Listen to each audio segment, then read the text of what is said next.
आप भी अपने जीवन में सफलता चाहते हो, धन कमाना चाहते हो और जो चाहो, जितना चाहो, अपने हर सपने को पूरा करना चाहते हो? अगर हाँ, तो ध्यान से सुनो। जीवन में आपके सामने हमेशा दो ही रास्ते होते हैं, या तो मेहनत और नियमों से जिंदगी को राजा की तरह जियो, या फिर आलस और किस्मत पर भरोसा करके नौकर की तरह जीते रहो। क्योंकि सफलता कोई जादू नहीं है, ये भाग्य का खेल भी नहीं है। सफलता एक विज्ञान है और इसके भी अपने नियम होते हैं। आचार्य चाणक्य ने सदियों पहले ही कहा था, जो अपने प्रयासों पर विश्वास करता है उसी का भाग्य चमकता है। आलसी व्यक्ति सदैव दूसरों का सेवक बनकर रह जाता है। दोस्तों, ये शब्द सिर्फ किताबों की पंक्तियां नहीं है, ये वो शस्त्र है जिन्होंने साधारण इंसानों को इतिहास का महानायक बना दिया। चाणक्य के इन्हीं नियमों को अपनाकर ही चंद्रगुप्त जैसे साधारण बालक ने सम्राट बनकर पूरी आर्यावर्त पर राज किया, और आज के जमाने में भी दुनिया के सबसे बड़े उद्योगपति, अरबपति और लीडर्स इन्हीं सिद्धांतों को अपनाकर अपनी पहचान बना चुके हैं।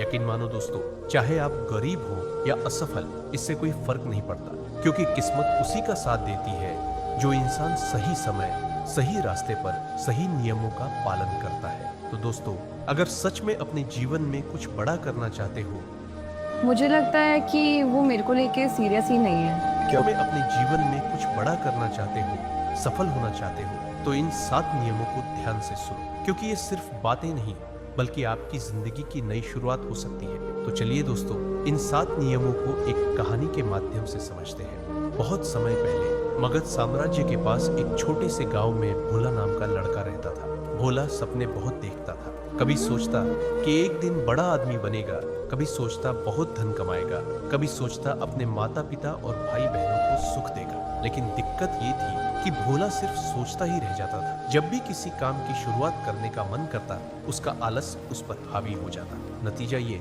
कि वो काम अधूरा रह जाता। भोला अपने सपनों के बारे में सबको बता देता था, मैं ये करूंगा, वो करूंगा। लेकिन धीरे धीरे गांव के लोग उसकी पीठ पीछे हंसने लगे। अरे ये भोला है, बड़े बड़े सपने तो दिखाता है पर करता कुछ नहीं। दिन हफ्तों में, हफ्ते महीनों में और महीने सालों में बदल गए और भोला और भी परेशान होने लगा। एक दिन भोला उदास मन से पेड़ के नीचे बैठा था। तभी गांव के एक बुजुर्ग ने उससे कहा, बेटा, अगर सच में जीवन बदलना चाहता है तो तक्षशिला जाओ। वहां आचार्य चाणक्य है, वो तेरी समस्या का हल जरूर बताएंगे। ये सुनकर भोला का मन एक नई आशा से भर गया। अगले ही दिन वो लंबी यात्रा पर निकल पड़ा और महीनों चलकर आखिरकार तक्षशिला विश्वविद्यालय पहुंचा। वहां आचार्य चाणक्य अपने शिष्यों को ज्ञान दे रहे थे। भोला उनके चरणों में झुककर बोला, गुरुदेव, मैंने आपके बारे में बहुत सुना है, कृपा करके मेरी समस्या का समाधान बताइए। चाणक्य मुस्कुराए और बोले, बालक, बताओ तुम्हें किस बात की चिंता है? भोला बोला, गुरुदेव, मैं जीवन में बहुत कुछ करना चाहता हूँ, धन कमाना चाहता हूँ, सफल होना चाहता हूँ, अपने माता पिता की सेवा करना चाहता हूँ, लेकिन हर बार आलस और भटकाव मुझे रोक देता है। कृपा कर मार्गदर्शन कीजिए। चाणक्य ने गंभीर स्वर में कहा,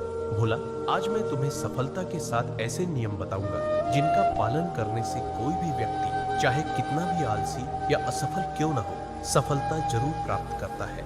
चाणक्य ने गंभीर स्वर में बोले, बालक, सफलता का पहला और सबसे बड़ा नियम है अनुशासन। याद रखो, जिस व्यक्ति की जिंदगी में अनुशासन नहीं होता, उसकी स्थिति बिल्कुल वैसी होती है जैसे बिना पतवार की नाव, जो लहरों में इधर उधर डगमगाती रहती है और कभी मंजिल तक नहीं पहुंच पाती। तुम कितने भी बड़े सपने क्यों न देख लो, अगर तुम्हारे जीवन में नियम और अनुशासन नहीं है तो वे सपने सिर्फ कल्पना बनकर रह जाएंगे। भोला उत्सुक होकर बोला, गुरुदेव, अनुशासन इतना आवश्यक क्यों है? चाणक्य ने मुस्कुराते हुए उत्तर दिया, क्योंकि अनुशासन ही वह शक्ति है जो इंसान को आलस से बाहर निकालकर कर्म के मार्ग पर ले जाती है। आलसी व्यक्ति सोचता बहुत है, मैं ये करूंगा, मैं वो करूंगा, लेकिन वह कभी कर नहीं पाता। जबकि अनुशासित व्यक्ति कम बोलता है पर हर दिन छोटे छोटे कदम उठाता है जो धीरे धीरे उसे महान सफलता की ओर ले जाते हैं। याद रखो, अनुशासन का अर्थ सिर्फ सुबह जल्दी उठना या काम पर समय से जाना नहीं है। अनुशासन का असली अर्थ है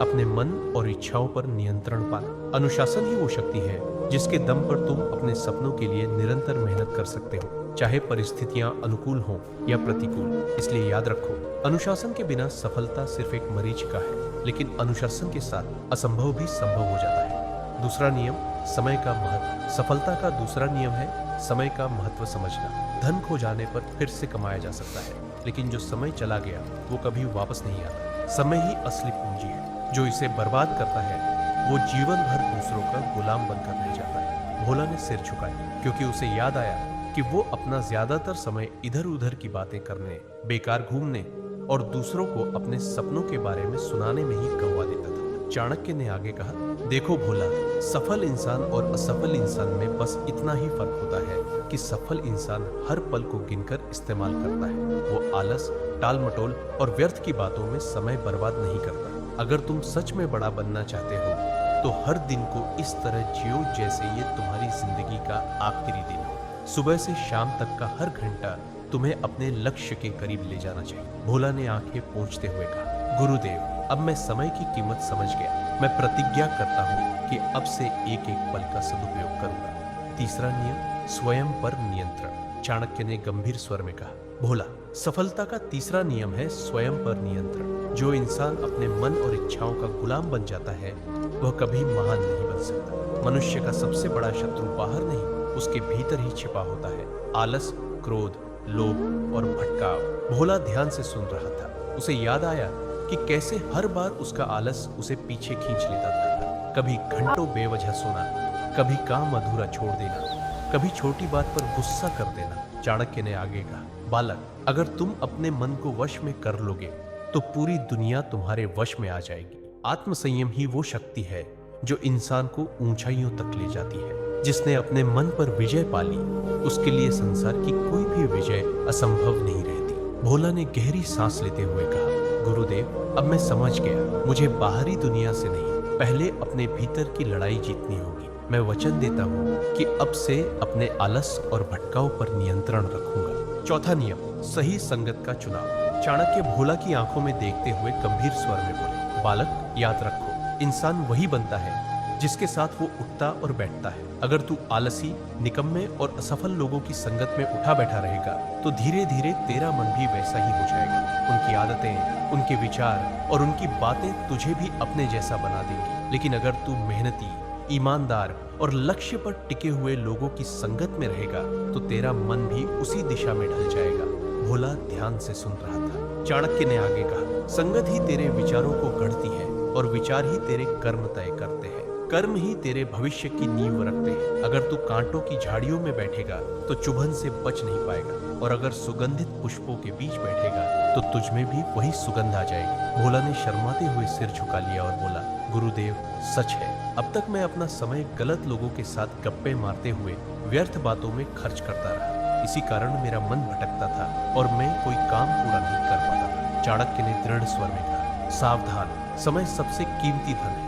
इसे बर्बाद करने वाले लोग तुझे कभी सफलता तक नहीं पहुंचने देंगे। इसलिए अच्छे मित्र, सही गुरु और प्रेरणादायी वातावरण का चुनाव करना ही तेरी सफलता का चौथा नियम है। याद रखो, जैसी संगत होगी वैसा ही तेरा जीवन बनेगा। पांचवा नियम, ज्ञान और अध्ययन। बालक, सफलता सिर्फ मेहनत और प्रयास से नहीं मिलती। असली ताकत है ज्ञान। बिना ज्ञान इंसान अंधा है, वह अपने रास्ते को नहीं देख सकता। जो रोज सीखता और पढ़ता है वही अपने भविष्य में सही फैसले ले सकता है और कठिनाइयों पर विजय पा सकता है। भोला ने उत्सुकता से पूछा, गुरुदेव, लेकिन मैं इतने सारे ज्ञान कहाँ से लाऊं? चाणक्य मुस्कुराए और बोले, बालक, ज्ञान की कोई सीमा नहीं होती। हर दिन कुछ नया सीखो, पढ़ो और अपने अनुभवों से समझो। यही असली निवेश है।